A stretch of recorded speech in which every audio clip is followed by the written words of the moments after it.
जय भारती। नमस्कार। आज हम लोग भागवत गीता के पहले अध्याय के 32वें श्लोक के विषय में बात करेंगे। तो पहले श्लोक पढ़ते हैं।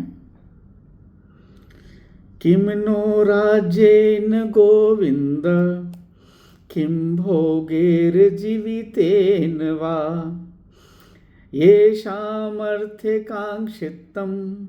नो राज्यं भोगा सुखानि च।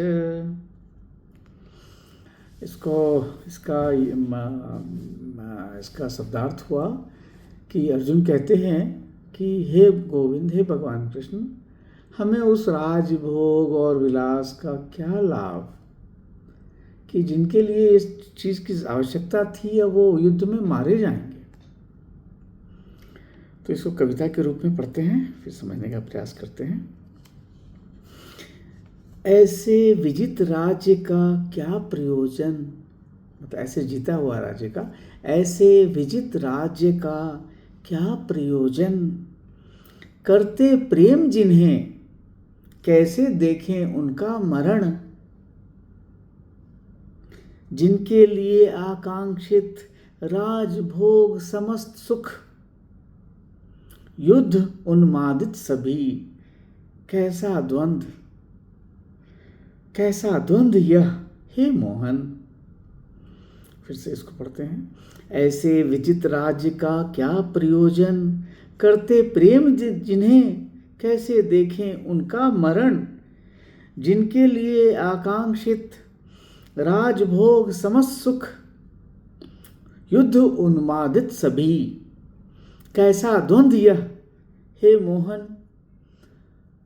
तो यहाँ अर्जुन तो बहुत एकदम क्लियर हो गए हैं कि ये जो ऐसे युद्ध का क्या फ़ायदा, ये राज हम जीत के क्या करेंगे, सर फ़ायदा क्या हो, क्या प्रयोजन है इस जीते हुए राज्य का, कि जिन्हें हम प्रेम करते थे उनकी मृत्यु हो जाएगी, जिनके लिए सब कुछ अर्जित कर रहे हैं वही समाप्त हो जाएंगे, तो हम करेंगे क्या इसका। तो उन्हें से लग रहा है कि जीवन का जो उद्देश्य है वो तो प्रेम है, संबंधियों के साथ रहना, खाना पीना, जीना, यही उद्देश्य है। और वो उद्देश्य में तो हम पूर्ण नहीं हो रहे हैं, क्योंकि जिनके लिए कर रहे हैं वही तो मारे जाएंगे।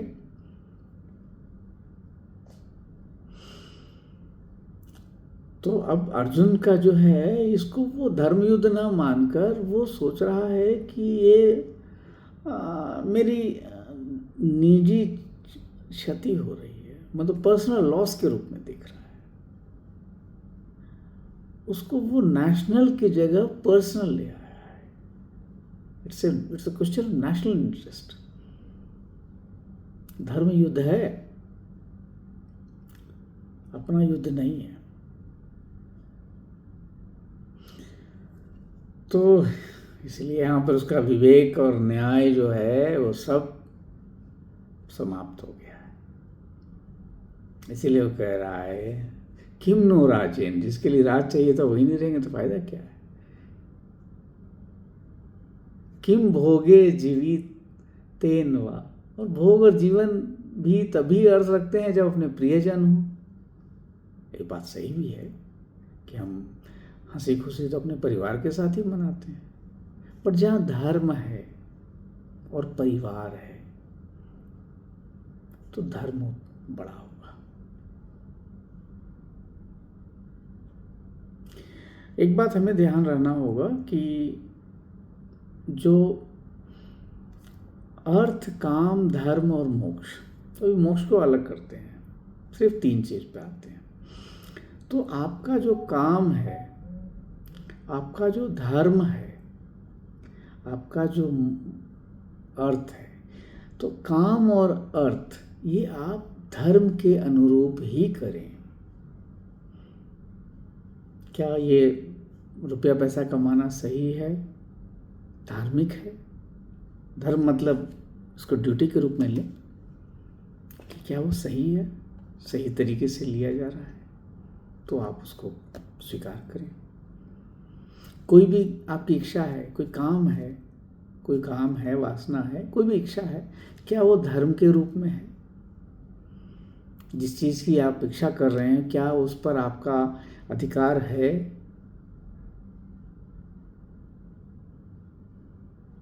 अगर नहीं है तो ना करें।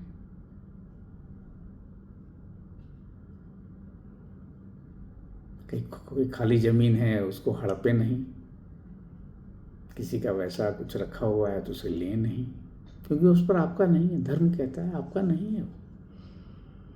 जिस पर आपका अधिकार नहीं है उसको ना लें, तो धर्म वो है। पर धर्म जो आपका है वो ना लें, वो भी धर्म नहीं है।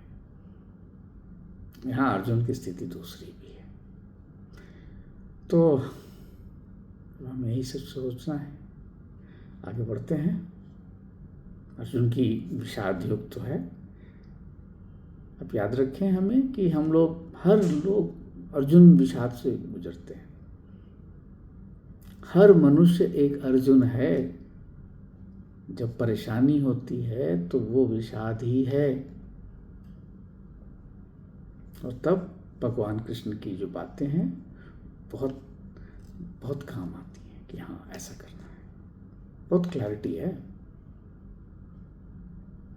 विषाद तो आएगा, क्योंकि विषाद तो बहुत सारी चीज़ों का कारण हो सकता है। कुछ प्रारब्ध कर्म होंगे, कुछ संचित कर्म होंगे, पता नहीं क्या क्या, तो ईश्वर ही जानता है। विषाद तो आएगा। धन्यवाद। अगले श्लोक में